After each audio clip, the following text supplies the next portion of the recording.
Rashod Bateman was one of the guys that you've been tracking this season. What you have found is that he's playing pretty well. Well, dude, he's not doing anything on the field, right? He's a guy that he can give you like a 4-catch, 108 yards and a touchdown week like he did in week 2, or he can give you that 2 catches for 59 yards that he had against the Patriots.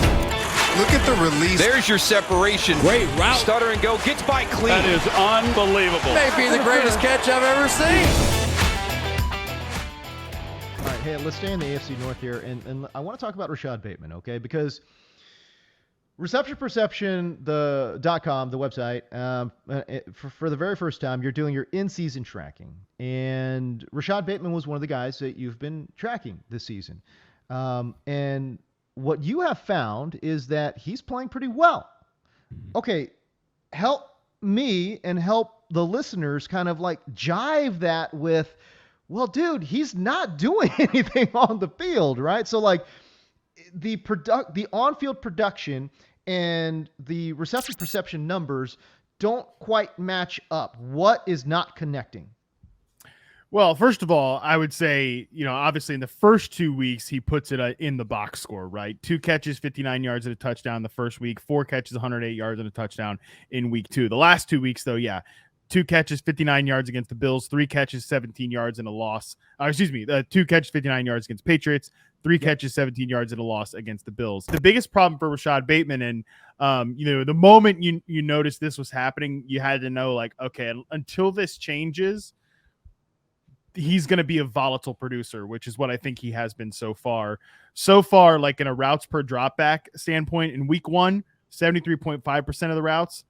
Week 2, 70.9% of the routes. Week 3, 79.4%. Week 4, it drops down to 52.6%. But Coach John Harbaugh said this morning, we're recording this on Monday, like you said, right? He's got like a foot injury, I think, or something like that. He hasn't been playing enough. I mean, we wanted to see like that 79.4% routes per dropback rate in week 3. It's like, okay, that's encouraging because it's the highest of the season. Like in a game, going forward, can he get up to like 85, 90%? Because he is so far and away the best receiver on this team. But they had been rotating through the first few weeks, and then he suffers this injury in week 4. Really problematic. I mean, he is a guy right now, health aside, put that aside for a second. He's a guy that he can give you like a 4-catch, 108 yards and a touchdown week like he did in week 2, or he can give you that 2 catches for 59 yards that he had against the Patriots. Like just that road was going to be rocky until we saw the playing time level out. And now he's got this injury, and he's kind of dealt with injuries a little bit throughout his entire NFL career. Like there's always kind of something popping up, which is unfortunate. He's not a guy that you can trust to give you steady production, which is unfortunate because I do think his play is there. I don't really know what to say, like why they weren't playing him a ton. It's very weird.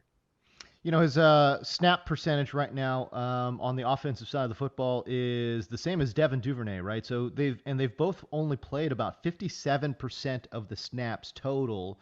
Mark Andrews, in comparison, has played 88% of the snaps. And so obviously Mark Andrews and Lamar, they've got that mind meld going, and, he's their safety blanket and all of those things. But, from a production standpoint, I think you can explain it with, okay, he's just not on the field enough, not running enough routes.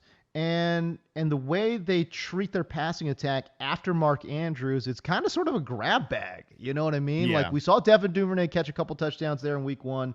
A long, splash play from Rashod Bateman there in week number 2. I will also say this, coming into week 4, this was not a high volume passing attack anyways, right? So they were bottom 10 in the NFL in total pass attempts. So,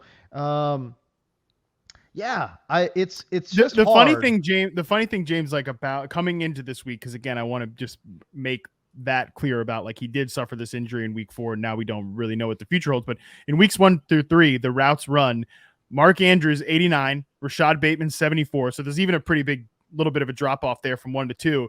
But then to 3, it goes all the way. Devin Duvernay at 57, Demarcus Robinson at 44, Isaiah Likely 42, Patrick Ricard, the fullback, at 31. So it's like really the only 2 guys actually running routes on a routine basis. It's Bateman and it's Andrews until this past week with the injuries. Other than like the route participation data for Bateman, everything else is is kind of sort of there. I mean, the target share, you'd like it to be higher, but the air yards 30.1%. He's averaging just 14.4 air yards per target, 10 yards after the catch per reception. So he's just playing well. He just wasn't getting enough opportunities, and now we have this injury question, which is pretty unfortunate for Bateman.